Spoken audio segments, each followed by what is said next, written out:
Hi everyone, this is Pooja and we are here to discuss about Lux Freud concept of acid and base. Okay, ऐसे हम बहुत सारे concept हम पढ़ चुके हैं. ओके जैसे अरहेनियस कंसेप्ट फर्स्ट लेक्चर में हम ये पढ़ाया था हमने. सेकंड लेक्चर में ब्रॉन्सेट कंसेप्ट हमने बताया था. थर्ड लेक्चर में हम कंप्लीट कर चुके हैं हमारा युस्वानो कंसेप्ट हम कंप्लीट कर चुके हैं. आज हम लक्स फ्लड कंसेप्ट पढ़ेंगे. देन इसके बाद हम HSAB कंसेप्ट भी पढ़ेंगे. हार्ड सॉफ्ट इंट्रैक्शंस भी हम पढ़ेंगे. तो ये काफ़ी ज़्यादा इंपॉर्टेंट है. आप किसी भी कॉम्पिटिटिव एग्जाम्स में जाते हैं तो ये काफ़ी ज़्यादा इंपॉर्टेंट रहेंगे आपके सारी की सारी सीरीज़. अगर आपने ये सब नहीं पढ़ा है तो प्लीज़ प्रीवियस लेक्चर्स में आप जाके देख सकते हैं. If you like this video please do subscribe, like, share and come on to your topic, that is Lux flood concept of acid and base. Okay, तो हम अपने वीडियो को थोड़ा छोटा कर लेते हैं. Okay, we have this particular. अब हम एक्सप्लेन करेंगे कि हमें इसमें पढ़ना क्या क्या है. लक्स फ्लड के अकॉर्डिंग एसिड कौन से हैं, बेस कौन से हैं, वो हम यहाँ पर डिस्कस करेंगे. Okay, according to Lux Flood concept of acid and base, acid is a substance. Okay, acid is a substance which accept oxide ion. Okay, अब हमारे पास दो चीज़ें हमेशा पैरेलली चलेंगे, एसिड भी और बेस भी हमारे पास बिल्कुल पैरेलल चलेगा. तो इसमें आपको क्या ध्यान रखना है कि कौन सा एसिड रहेगा कौन सा बेस रहेगा. तो एसिड एक ऐसा सब्सटेंस है जो ऑक्साइड आयन को एक्सेप्ट करेगा. ओके, ये बात एक हुई. इसके अपोजिट बेस की डेफिनेशन हो जाएगी, यानी बेस जो है ऐसा सब्सटेंस है जो डोनेट करेगा ऑक्साइड आयन. तो दो कंसेप्ट क्लियर हुए कि base is a substance which donate oxide ion. Okay, तो यहाँ पर जो एसिड होगा वो हमेशा आपका क्या होगा, ऑक्साइड एक्सेप्टर होगा. यानी ये एक्सेप्टर है. जैसे हमने पहले पढ़ा था लेविस कंसेप्ट भी हम पढ़ चुके हैं प्रीवियस लेक्चर्स में. तो लेविस कंसेप्ट क्या कहता था कि जो इलेक्ट्रॉन डेफिशिएंट स्पीसीज होती है वही इलेक्ट्रॉन्स एक्सेप्ट करती है, और जो इलेक्ट्रॉन डेफिशिएंट स्पीसीज होती है उसे हम एसिड बोलते हैं, दैट इज लेविस एसिड.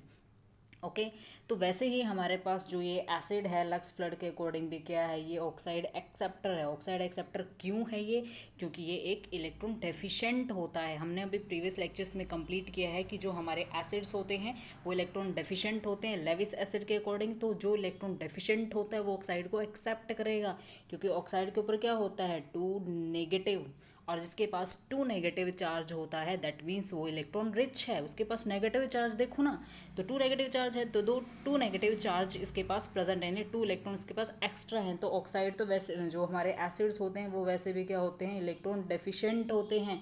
तो वो तो इन इलेक्ट्रॉन को एक्सेप्ट ही करेंगे. तो बेसिकली ये बात बिल्कुल सही है अकॉर्डिंग टू लेविस भी और लक्स फ्लड कंसेप्ट भी.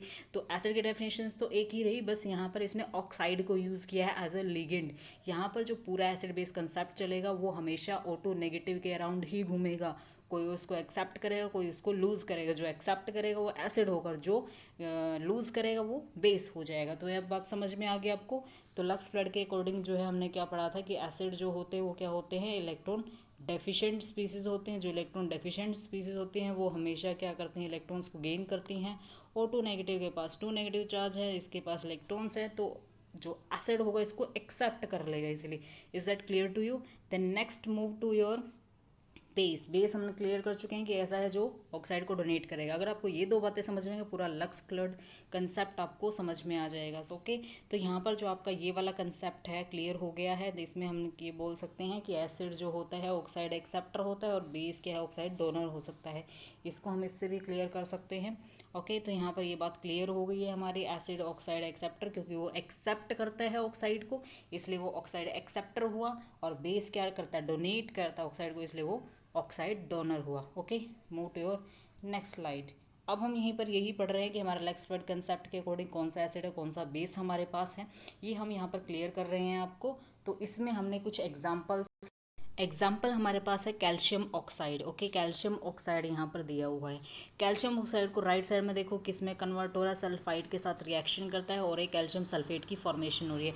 दैट मीन्स ये है कि सल्फाइड के पास पहले कितनी ऑक्सीजन थी, 3 ऑक्सीजन थी इसके पास. अब जो है प्रोडक्ट साइड में जाके सल्फाइड जो है रिएक्टेंट साइड में कितने ऑक्सीजन है उसके पास, 3 ऑक्सीजन है. और प्रोडक्ट साइड में जाके क्या फॉर्मेशन हो रहा है, सल्फेट की फॉर्मेशन हो रही है. मीन्स इसके पास 3 ऑक्सीजन थी लेफ्ट साइड में, और राइट साइड में इसके पास कितने ऑक्सीजन दैट इज़ 4 ऑक्सीजन। आप ध्यान से देख सकते हो, आपके पास ऐसा कोई रीज़न ही नहीं है कि आपको ये समझ ना आए। देखो लेफ्ट साइड में क्या है, इसके पास 3 ऑक्सीजन है और राइट साइड में कितनी है इसके पास, सल्फेट के पास 4 ऑक्सीजन है। इसका मतलब इसने एक ऑक्साइड को गेन किया है।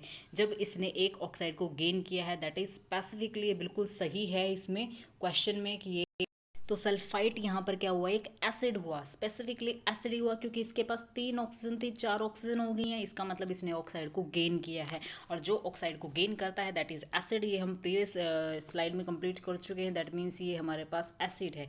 और दूसरा हमने क्या कहा था कि जो ऑक्साइड को देता है, ऑक्साइड किसने दिया, कैल्शियम ने, क्योंकि कैल्शियम के पास ऑक्साइड है और कैल्शियम क्या दे रहा है इसको, ऑक्साइड दे रहा है। और कैल्शियम खुद अकेला पड़ गया, देखो अकेला है कैल्शियम, एंड सल्फेट इधर प्रेजेंट है, दैट मीन्स ऑक्सीजन किसने दी है, कैल्शियम ऑक्साइड ने दी है, ऑक्सीजन किसको, सल्फाइट को दी है। There is a conversion of calcium किस में कन्वर्ट हो जाएगा आपका, कैल्शियम 2 पॉजिटिव, बेसिकली इसने 2 इलेक्ट्रॉन्स भी डोनेट किए। डोनर भी क्या होता है, हमारा बेस होता है। तो कैल्शियम ऑक्साइड अकॉर्डिंग टू क्या है, according to Lewis it is your base and according to Lux Flood it is also base, क्योंकि ये क्या है, एक ऑक्साइड डोनर है। ये क्या है, ऑक्साइड डोनर है, तो ये हमारा क्या हुआ, बेस हुआ। ये बात आपको क्लियर है कि ये आपका बेस हुआ और जो आपका सल्फाइट है that will be your acid, ये आपका एसिड हुआ। ये बात क्लियर है आपको, ये बात बिल्कुल ही क्लियर हो जानी चाहिए। Calcium oxide is your base and sulphite is your acid as they accepting और डोनेटिंग सल oxygen oxide. Okay, then second is magnesium oxide and silicon dioxide. आपने करना क्या है, सिर्फ रिएक्टेंट देखिए, प्रोडक्ट देखिए, क्वेश्चन सॉल्व। मैग्नीशियम ऑक्साइड ने इसको ऑक्सीजन डोनेट की, यानी ऑक्साइड इसने डोनेट किया, O2 नेगेटिव इसने डोनेट किया। ऑक्सीजन नहीं बोलेंगे क्योंकि ऑक्सीजन का मीन्स तो O2 होता है ना, so this is wrong. Okay, तो इसने O2 नेगेटिव को डोनेट किया, किसने, मैग्नीशियम ऑक्साइड ने। मैग्नीशियम ऑक्साइड ने सिलिकॉन डाइऑक्साइड को क्या किया, ऑक्सीजन डोनेट कर दिया।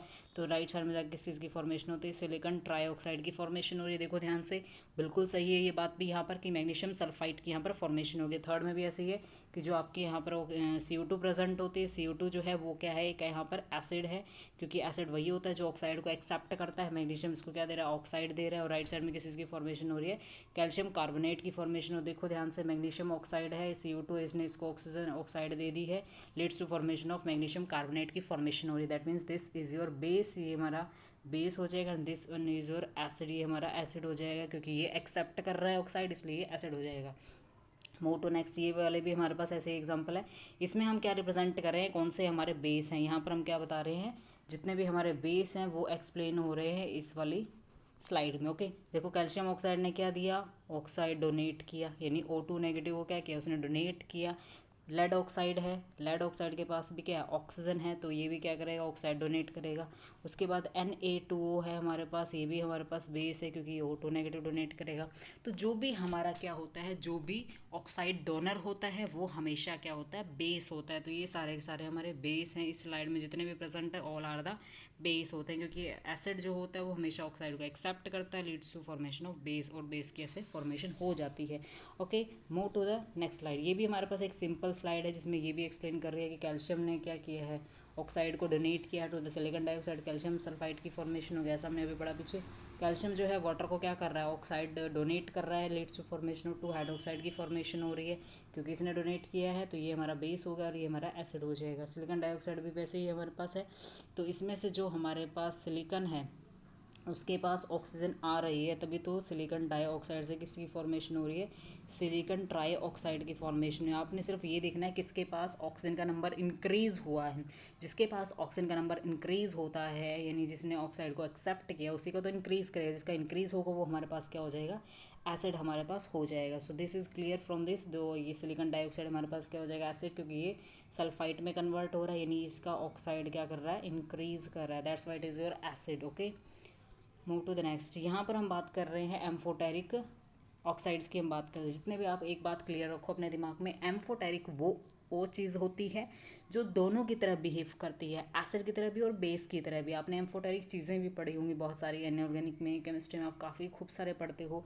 बेरिलियम आपके पास होता है, ओके, एल्यूमिनियम आपके पास होता है, जिंक आपके पास होता है। ये सारे के सारे किसकी तरह बिहेव करते हैं, एम्फोटेरिक इनका नेचर होता है। इनके जितने भी ऑक्साइड्स बनेंगे वो भी सारे क्या होते हैं, एम्फोटेरिक होती है। और सबसे अच्छी पहचान एम्फोटेरिक की ये होती है कि इनके जो ऑक्साइड्स होते हैं, एसिड्स एंड बेस दोनों में ही क्या होते हैं, इनसॉल्युबल होते हैं। दैट मीन्स एसिड और बेस दोनों के साथ रिएक्शन करते हैं, सॉरी उल्टा बोल गई मैं इसको।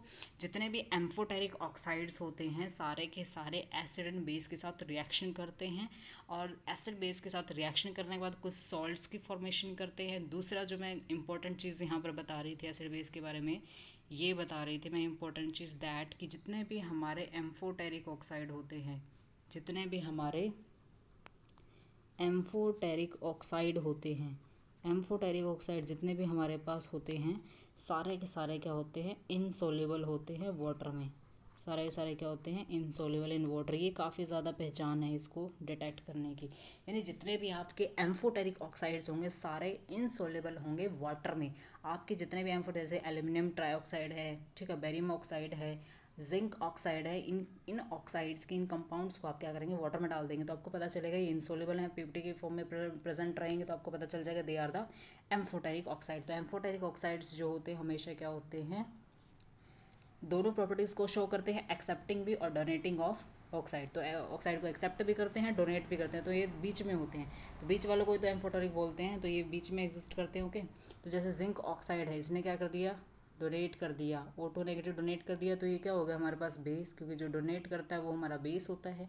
अब यहाँ पर एक काम और कर रहा है ये, देखो जिंक ऑक्साइड ने H2O7 जो है इसको क्या कर दिया, ऑक्साइड डोनेट कर दिया, तो यहाँ पर भी ये बेस ही है क्योंकि इसने ऑक्साइड डोनेट किया। देखो जिंक 2 पॉजिटिव अकेला हो गया, ठन गोपाल हो गया, इसने अपने ऑक्सीजन को डोनेट कर दिया है। डोनेट करने के कारण ही ये क्या है, बेस है।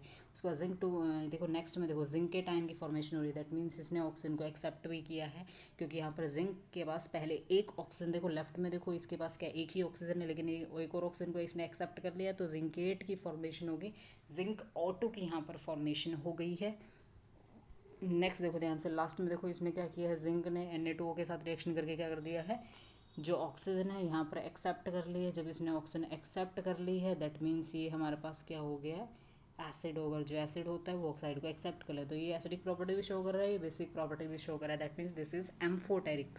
ओके, जो एसिड और बेस दोनों के साथ रिएक्शंस करता है, ओके, सॉल्ट्स की फॉर्मेशन करेगा। दूसरी बात, ये एसिड और बेस दोनों की तरह बिहेव करता है, ऑक्साइड को एक्सेप्ट भी करेगा, डोनेट भी करेगा। आप देख सकते हैं एग्जांपल, इसने डोनेट किया, यहाँ पर इसने एक्सेप्ट कर लिया, तो एसिड और बेस दोनों की तरह बिहेव करता है ये।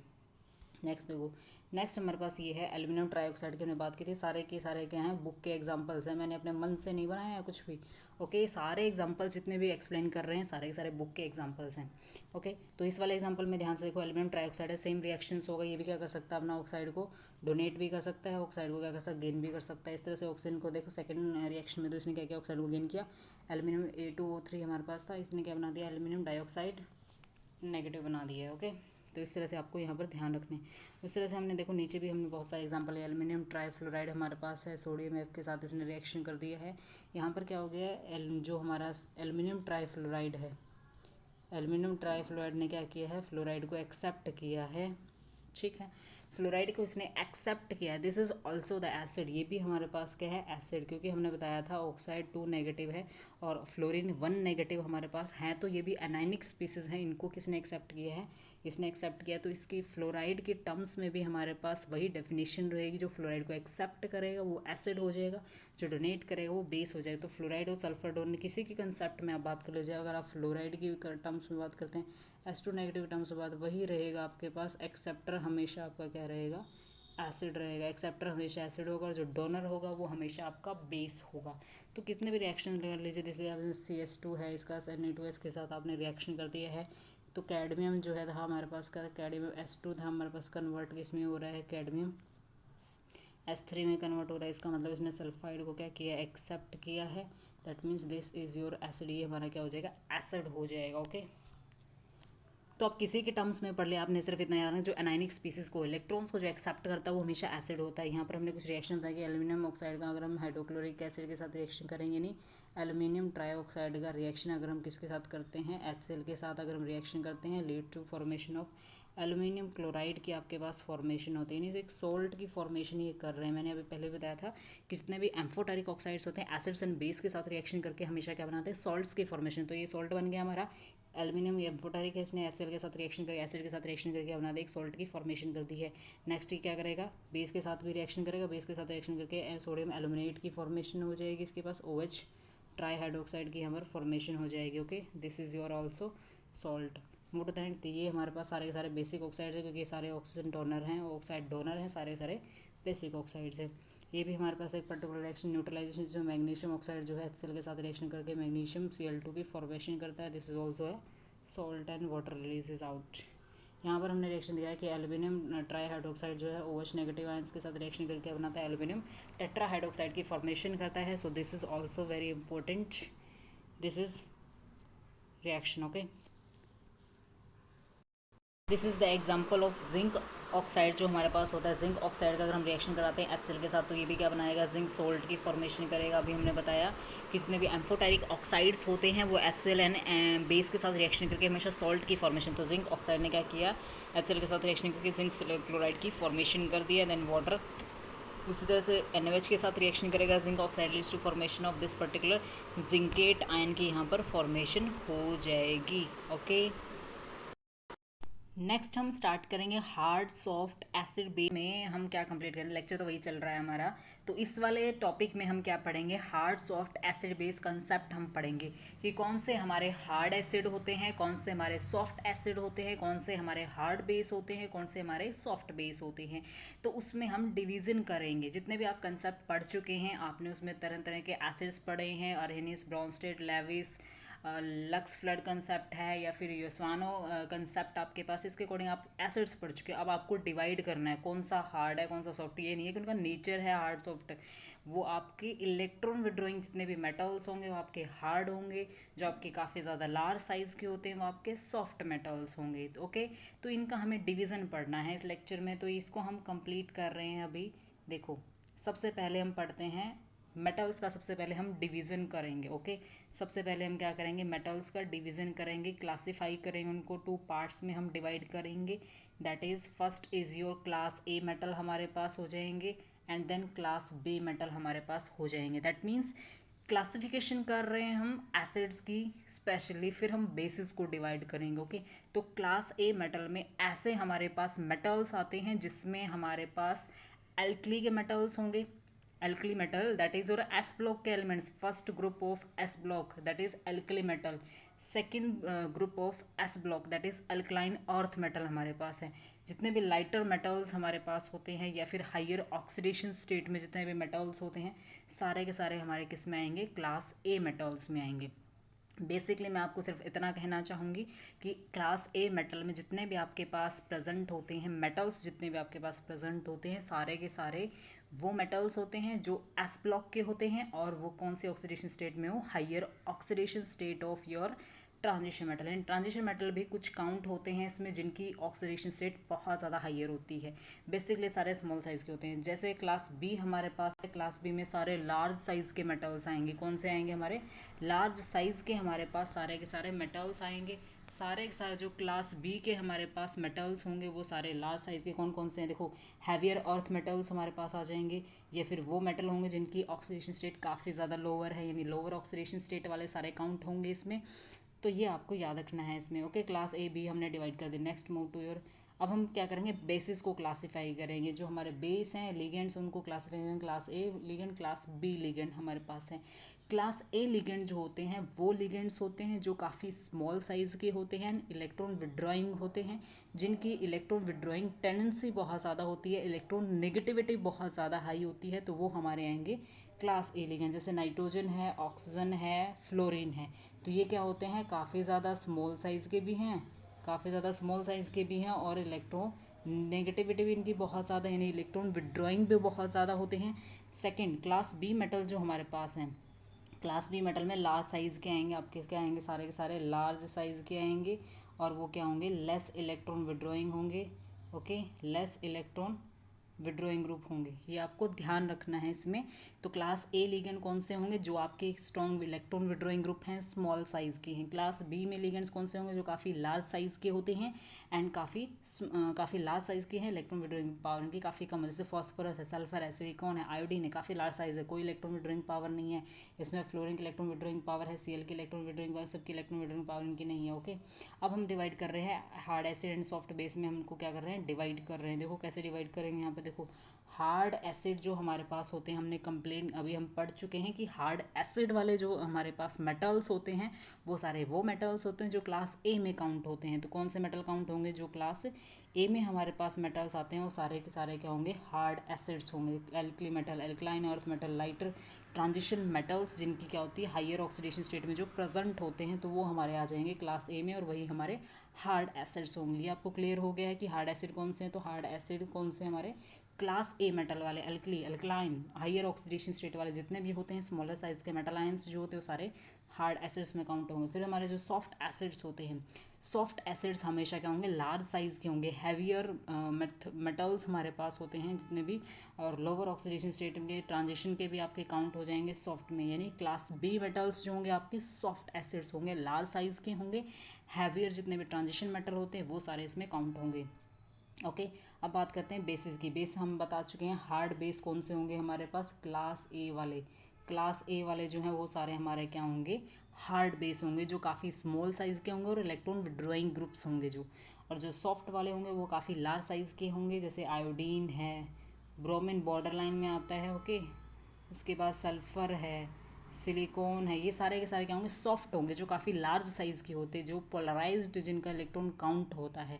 और इनका पोलराइज नहीं होता है हार्ड का, क्योंकि काफ़ी स्मॉल साइज़ के होते हैं, काफ़ी इलेक्ट्रॉन विड्रॉइंग पावर, तो इलेक्ट्रॉन क्लाउड को अपनी तरफ अट्रैक्ट करके रखते हैं, तो किसी को देते नहीं हैं, तो वो लेस पोलराइज इलेक्ट्रॉन क्लाउड होता है हार्ड बेस का। और सॉफ्ट बेस का ज़्यादा होता है, क्योंकि इलेक्ट्रॉन विड्रॉइंग पावर इतनी ज़्यादा नहीं, तो उनका इलेक्ट्रॉन क्लाउड ऐसे ऐसे फैला होता है दूर दूर। Okay, move to next. अब हम इनका डिफ्रेंशिएशन कर रहे हैं कि जो आपका हार्ड एसिड होते हैं वो काफ़ी स्मॉल साइज़ के होते हैं। कैरेक्टरिस्टिक फीचर्स चल रहे हैं, ऊपर देख लो।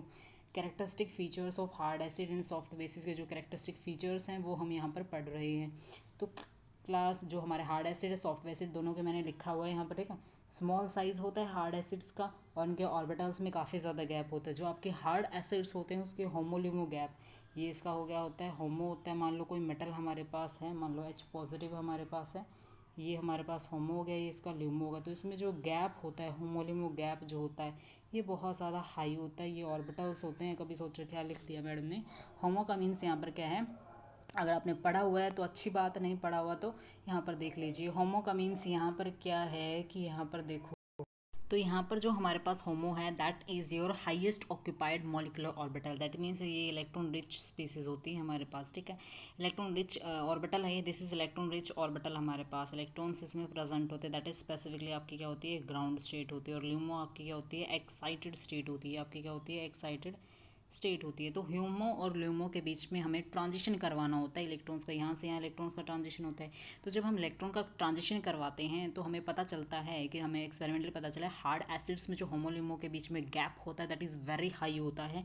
और जो सॉफ्ट होते हैं, सॉफ्ट में काफ़ी लेस गैप होता है। ऐसे यहाँ से ईजिली ट्रांजिशन हो सकता है इलेक्ट्रॉन्स का। तो सॉफ्ट एसिड्स में क्या होता है? काफ़ी लेस गैप होता है between the homo and LUMO. So this is your जो आयनिक बॉन्डिंग होती है। जो हमारे पास हार्ड एसिड्स होते हैं, हमारे पास हार्ड एसिड में होता है H पॉजिटिव एक हार्ड एसिड है, तो ये कौन सा इंट्रैक्शंस करता है? आयनिक बॉन्डिंग करता है। ये हमेशा कौन सी बॉन्डिंग करेगा? ये आयनिक बॉन्डिंग करेगा। जैसे आपके NO पॉजिटिव भी आपका क्या होता है? S ब्लॉक के एल्कली मेटल सारे के सारे किस में काउंट होते हैं? हार्ड एसिड्स में। तो ये भी क्या करता है? आयनिक इंट्रैक्शंस करता है।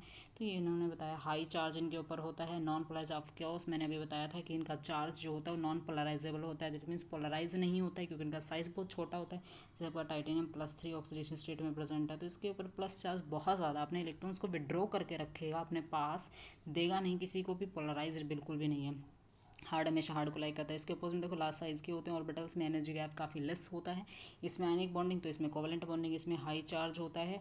लेकिन ये कैसा होता है? पोलराइजेबल होता है, यानी आप पोलराइज कर सकते हो अपने चार्ज को, क्योंकि लार्ज साइज होता है तो अपने सारे सारे साइज के ऊपर पोलराइज होता है सारा चार्ज, क्योंकि विड्रॉइंग पावर नहीं होती है उसकी। बेसिस है लो प्रोटॉन एफिनिटी होती है। प्रोटॉन को कभी एफिनिटी इनकी बिल्कुल भी नहीं है, क्योंकि आपके अगर स्ट्रॉन्ग होते, हार्ड होते तो प्रोटॉन के लिए एफिनिटी होती है, यानी प्रोटॉन को एक्सेप्टिंग टेंडेंसी इनके पास होती, that is affinity. Soft soft को लाइक करता है और हार्ड हार्ड को लाइक करता है। Is that clear? Okay, next move your, this is your table where we represent the hard base and soft base को हम यहाँ पर रिप्रेजेंट करेंगे। जो आपके हार्ड बेसिस होते हैं वो सारे सारे आपके इलेक्ट्रॉन विड्रॉइंग कंपाउंड्स होंगे, इलेक्ट्रॉन विड्रॉइंग ग्रुप्स आपके रहेंगे। ऑक्सीजन के जितने भी हैं, फ्लोरीन के जितने भी हैं, क्लोरीन के जितने भी हैं, वो सारे के सारे आपके हार्ड होंगे। नाइट्रोजन के भी जितने होंगे आपके सारे हार्ड होंगे। ध्यान से आप देखोगे इनको, आपको बिल्कुल क्लियरली इसमें दिखेगा। दैट इज़ देखो ये भी ऑक्सीजन का बना हुआ है, OH negative, F negative, estate negative, phosphate है, सल्फेट है, Cl नेगेटिव, कार्बोनेट, ये सारे के सारे नाइट्रोजन डेरिवेटिव सारे के सारे हमारे क्या होते हैं, हार्ड बेस होते हैं, क्योंकि इनकी इलेक्ट्रॉन विड्रॉइंग पावर है काफ़ी small size. Okay, then soft base पे चलते हैं। जो हमारा सॉफ्ट बेस है, इसमें सॉफ्ट बेस में सारे लार्ज साइज़ के रहेंगे आपके। देखो आयोडीन है, सल्फर, थायोसाइनेट आपके पास, H2O3 है, Pr3 है, CO है, ये सारे आपके क्या होंगे, सॉफ्ट होंगे। और जो बॉर्डर लाइन होंगे आपके नीचे दिखा रखे हैं, बॉर्डर लाइन कौन से, ब्रोमीन है, नाइट्राइट है, सल्फाइट है, N2 है, Sc5H5, ये सारे कैसे होंगे, बॉर्डर लाइन में। आप देख लेना स्लाइड को। दैन नेक्स्ट हमने यहाँ पर कंपैरिजन में चारों को रिप्रेजेंट कर दिया, hard acid, hard base, soft acid, soft base होता है। इनके कैरेक्टरिस्टिक फीचर बिल्कुल सेम ही होते हैं। स्मॉल साइज, ये भी स्मॉल साइज का होता है। वीकली पोलराइजेबल होता है, ये भी। इलेक्ट्रोनेटिव इनकी हार्ड एसिड्स की इलेक्ट्रोनेटिव लो होती है, लेकिन हाई इनकी क्या होती है, हाई इलेक्ट्रोनेटिव। तो ये आप टेबल देख लेना, इनकी कैरेक्टरिस्टिक फीचर्स बिल्कुल टेबल में रिप्रेजेंट कर रखे हैं हमने। तो हार्ड एसिड का हम पढ़ चुके हैं, सॉफ्ट एसिड का हम कंपैरिजन पढ़ चुके हैं। ये हार्ड बेस है और ये हमारा सॉफ्ट बेस का comparison. Okay, then move to your next. This is also the same. अब यहाँ पर देखो, यहाँ पर भी हमने रिप्रेजेंट कर रखा है। ये हमारे एसिड्स हैं, ये हमारे बेसिस हैं, ये हमारे पास बॉर्डर लाइन होते हैं, और ये हमारे सॉफ्ट बेसिस होते हैं। हार्ड बेसिस जो होते हैं काफ़ी क्या होते हैं, स्मॉल साइज़ के रहेंगे, और ये काफ़ी क्या रहेंगे आपके, लार्ज साइज़ के रहेंगे। ओके, नेक्स्ट स्लाइड है कि नहीं, इसमें मैं एक्सप्लेन कर देती हूँ। देखो, जो आपके पास H पॉजिटिव होता है और एक आपके पास H नेगेटिव होता है, ये आपका क्या होता है, हार्ड होता है। ओके, ये कंपैरिजन करवा रही हूँ। आपके क्वेश्चन पेपर में कई बार ये क्वेश्चन पूछ लिया जाता है कि H पॉजिटिव जो होता है वो हार्ड एसिड होता है, लेकिन H नेगेटिव क्या होता है, एक सॉफ्ट होता है। सॉफ्ट वो भी क्या है, बेस। ये हमेशा ध्यान रखना अपने दिमाग में कि जो H पॉजिटिव है वो हार्ड एसिड है, अल्कली का, अल्कलाइन अर्थ मेटल्स होते हैं उनके साथ ये काउंट होता है हमेशा। ये हार्ड होता है, इसका साइज़ काफ़ी छोटा हो जाता है। लेकिन H नेगेटिव का साइज़ बड़ा हो जाता है, इसलिए ये क्या होता है, सॉफ्ट बेस में काउंट होता है। इसका इलेक्ट्रॉन भी क्लाउड पोलराइज्ड होता है, that's why. Okay, so thank you so much, meet you in next video. Please do subscribe, like if you like my content, and we will move to the next video. We will be in the next video with the Pearson principle and symbiosis. That is also very important for your exam. We will do more examples on it. So take care, stay safe, thank you so much.